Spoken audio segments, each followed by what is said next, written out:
আসসালামু আলাইকুম। আশা করছি আল্লাহর রহমতে সবাই ভালো আছেন। আজকের রেসিপিতে আমরা রান্না করছি বড় একটা কাতল মাছের ভুনা বা ঝোল। এভাবে ভুনা করে গরম ভাতের সাথে খেতে অসাধারণ লাগে। যারা একদম নতুন রাঁধুনি আছেন তাদের অনেক উপকারে আসবে। শেষ পর্যন্ত দেখবেন। সবার আগে আমার চ্যানেলটি সাবস্ক্রাইব করে দিবেন। এখানে আমি 5 টুকরো মাছ নিয়ে নিয়েছি, একটা বড় মাথা, লেজার দিকটা আর 3 টুকরো মাছ। আপনারা চাইলে মাথার থুতি বা মুখটা কেটে দিতে পারেন। বড় মাছের থুতি কিন্তু খাওয়া যায়। এখন দিয়ে দিব হাফ চামচ করে হলুদ মরিচ গুঁড়া আর 1/4 চামচ ধনিয়া গুঁড়া, তার সাথে 1/4 চামচ লবণ। এখন মাছের সাথে খুব ভালোভাবে মেখে নিব।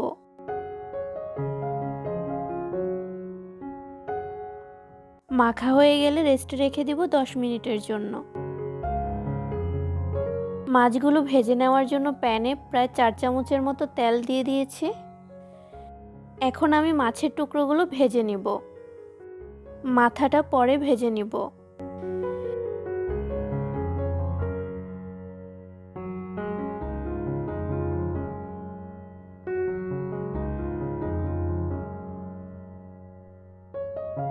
নিচের দিকটা লাল হয়ে গেলে এভাবে উল্টে দিতে হবে। উল্টে পাল্টে এভাবে লাল করে ভেজে নিব মাছগুলো।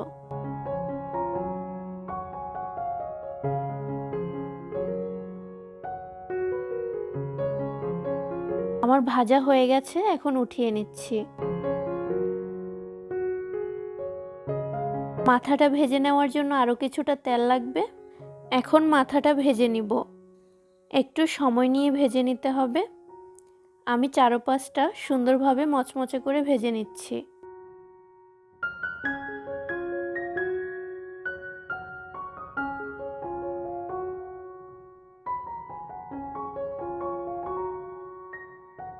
মাছ ভেজে নেওয়া তেলেই আমি এখন দিয়ে দিচ্ছি 1 বাটি পেঁয়াজ কুচি, প্রায় বড় সাইজের 2টা পেঁয়াজ।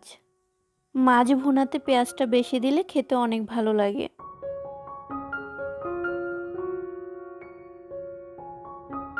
পেঁয়াজ নরম হয়ে আসলে দিয়ে দিব হাফ চামচ রসুন বাটা।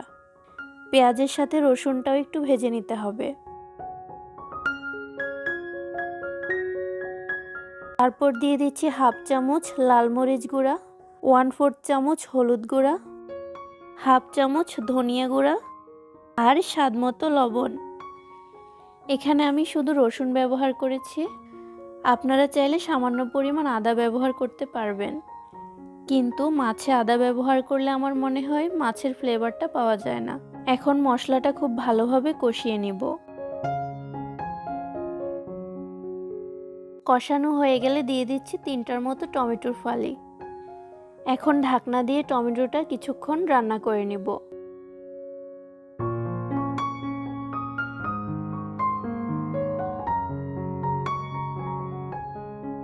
টমেটো নরম হয়ে গেছে। এখন দিয়ে দিব ভেজে রাখা মাছ।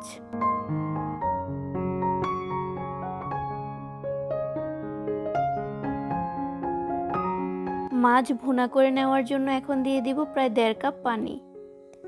এখানে কিন্তু আপনারা পছন্দ মতো ঝোল রাখতে পারবেন, তাই পানিটা আরও বাড়িয়েও দিতে পারবেন। মাছের মাথাটা কিছুক্ষণ পরপর উল্টে পাল্টে জোশ করে নিতে হবে, যাতে সব মশলার ফ্লেভার মাথার মধ্যে ঢুকে যায়। ঢাকনা দিয়ে রান্না করে নিব প্রায় 5 মিনিট। ঝোলটা কিছুটা শুকিয়ে এসেছে। এখন দিয়ে দিব ধনেপাতা কুচি আর চিড়ে রাখা 6-7টা কাঁচামরিচ। কাঁচামরিচ ব্যবহার করব বলেই আমি প্রথমে মরিচের গুঁড়াটা কম ব্যবহার করেছি। এখন ঢাকনা দিয়ে অপেক্ষা করব আরও 3-4 মিনিট।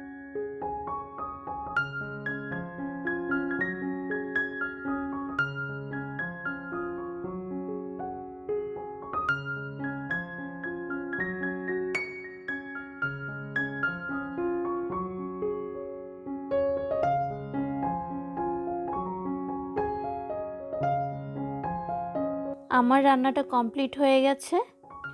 মাছটা কিন্তু ভুনা ভুনাই ভালো লাগে, আপনারা চাইলে আরও একটু ঝোল রাখতে পারেন।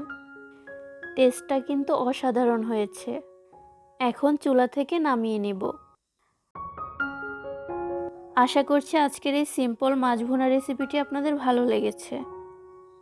ভালো লাগলে ভিডিওটি শেয়ার করে দিবেন আর আমাদের চ্যানেলটি সাবস্ক্রাইব করে দিবেন। আর চাইলে আমাদের ফেসবুক পেজটি ফলো করে দিতে পারেন। আবার হাজির হব অন্য কোনো রেসিপি নিয়ে। বিদায় নিচ্ছি। আল্লাহ হাফেজ।